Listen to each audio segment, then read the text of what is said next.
Olá, meu nome é Andresa Moreira, sou contadora, empresária e vice-presidente de Fiscalização, Ética e Disciplina do Conselho Regional de Contabilidade de Minas Gerais.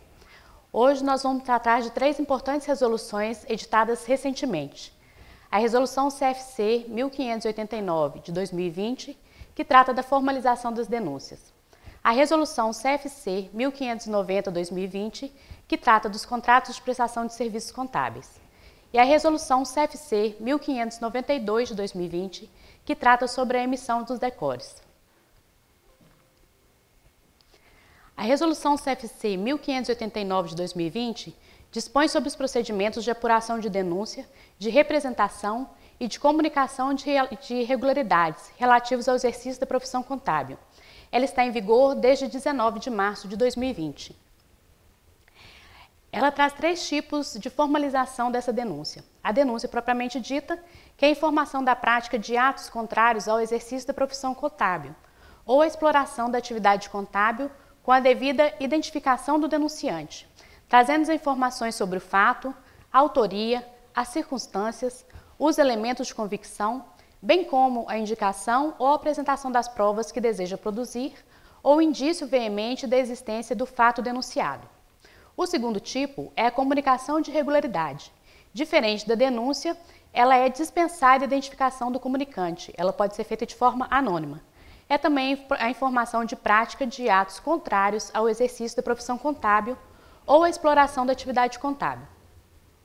E temos também a representação, que é a comunicação da ocorrência de ilegalidade ou irregularidades feitas por documentos originários de órgãos públicos em geral, reguladores e unidades técnicas do sistema CFC e CRC, entre outros assemelhados, como, por exemplo, a Justiça e o Ministério Público.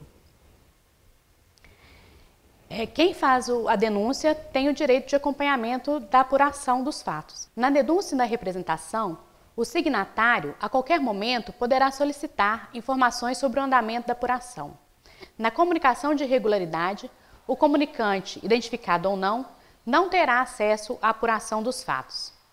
O prazo para a apuração dos fatos na denúncia e na representação é de 90 dias, podendo ser prorrogado por mais 30 dias por motivo justificado. A suspensão dos procedimentos nos casos em que houver investigação ou procedimento judicial que interfiram no exame da matéria. Na comunicação de irregularidade não tem prazo estabelecido. A apuração é de acordo com os procedimentos e trâmites de fiscalização. A apresentação da denúncia, representação e comunicação de irregularidade pode ser feito por meio de um formulário eletrônico específico no site do CRCMG, por correio eletrônico ouvidoria@crcmg.org.br ou por documento protocolado no CRC, via correios ou presencialmente. O CRC comunicará às autoridades competentes qualquer contravenção penal, crime contra a ordem econômica e tributária ou qualquer outra ilegalidade cuja apuração não seja da alçada do CRCMG. A comunicação será encaminhada à autoridade competente conforme disposto na linha C do artigo 10 do Decreto-Lei 9.295 de 1946. No resguardo dos direitos e garantias individuais, o CRCMG dará tratamento sigiloso para terceiros sobre denúncias, representações e comunicações de irregularidades formuladas, até a decisão definitiva sobre a matéria. A próxima resolução, também muito importante, é a CFC 1590 de 2020. Ela regulamenta a obrigatoriedade do contrato de prestação de serviços contábeis e dá outras providências. Ela entra em vigência a partir do dia 1º de julho de 2020 e revoga a resolução anterior, CFC 987 de 2003. O contrato de prestação de serviços contábeis é um instrumento norteador das vontades das partes na profissão contábil, quanto à responsabilidade técnica do profissional e à responsabilidade do contratante dos serviços contábeis. Ela traz os dados obrigatórios no contrato de prestação de serviços contábeis. São eles a identificação das partes contratantes, o detalhamento dos serviços a serem prestados de forma eventual, habitual ou permanente, uma cláusula que explicite e especifique quais serviços serão executados pelo contratante, a duração do contrato, o valor dos honorários profissionais cobrados por cada serviço prestado, seja ele eventual, habitual ou permanente, e o prazo de pagamento. Também traz as condições de reajuste dos honorários, as responsabilidades das partes e a previsão de aditamento contratual, se for o caso.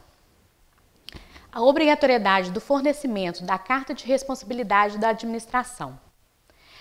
Uma cláusula contendo a ciência do contratante relativa à Lei nº 9.603 de 98, que é a Lei de Prevenção e Combate à Lavagem de Dinheiro e ao Terrorismo.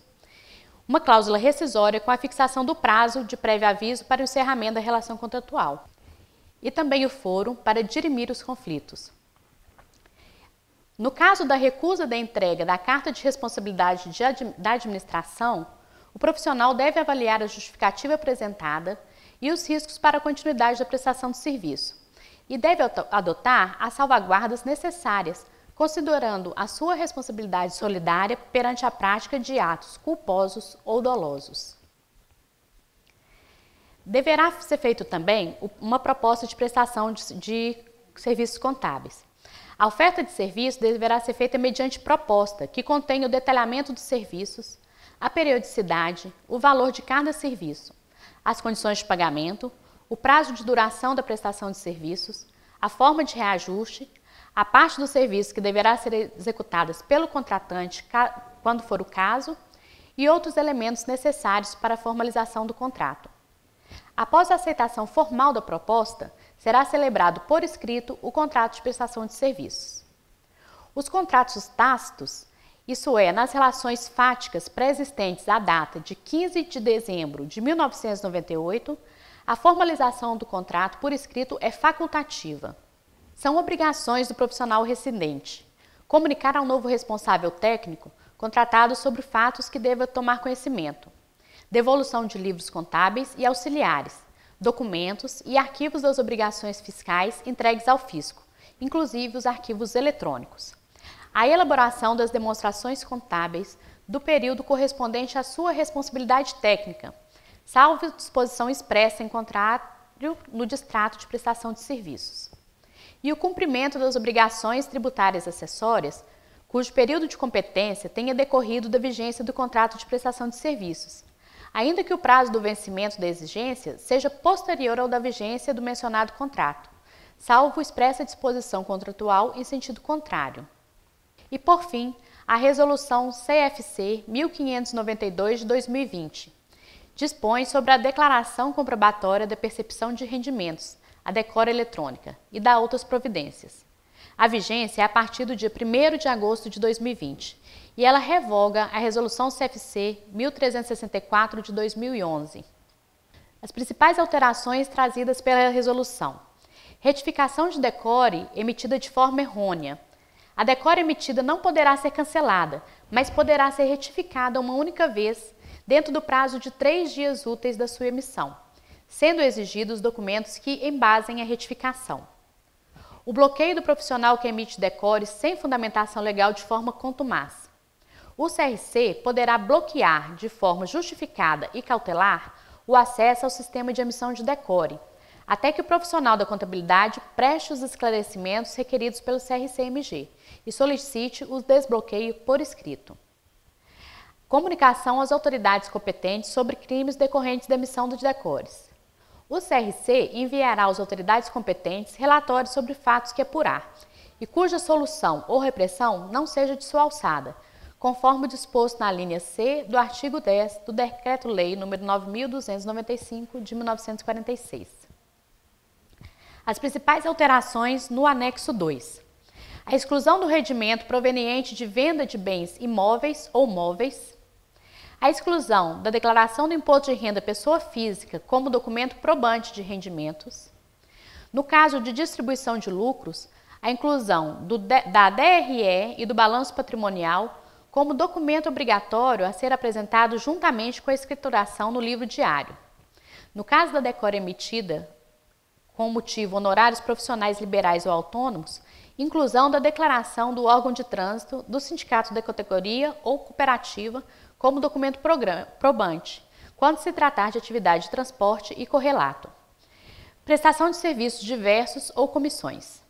a exclusão da escrituração do livro de ISSQN e da nota fiscal avulsa de ISSQN e DARF do Imposto de Renda Pessoa Física, Carnê-Leão, como comprovante de recolhimento, como documentos provantes. O DARF do Imposto de Renda Pessoa Física, Carnê-Leão, deve ser apresentado somente se houver a incidência do IR, e o pagamento deve ser efetuado antes da emissão da DECORE. O livro caixa. Análogo ao artigo 6º da Lei nº 8.134 de 1990, deve ser escriturado de maneira contínua, de forma manual, mecânica ou eletrônica. Os termos de abertura e de encerramento devem ser assinados pelo beneficiário e pelo profissional da contabilidade. O livro caixa do MEI deve ser escriturado no modelo específico estabelecido por resolução do Comitê Gestor do Simples Nacional. O recibo de pagamento autônomos. Serão aceitos RPAs devidamente emitidos por pessoa física para pessoa jurídica, com todas as identificações necessárias. Os RPAs emitidos por pessoa física para pessoa física estarão obrigatoriamente acompanhados do livro caixa e dos comprovantes do pagamento do imposto de renda, se for o caso. A escrituração contábil compreende os termos de abertura e de encerramento do livro diário, assinados pelo representante legal da empresa e pelo profissional da contabilidade, e as páginas onde consta a escrituração dos pagamentos declarados na DECORE, observando o seguinte: se referente ao ano calendário corrente, anexar o balancete do período declarado e a página do livro diário escriturados. E não será aceito o lançamento genérico, sendo obrigatória a discriminação do sócio nominalmente.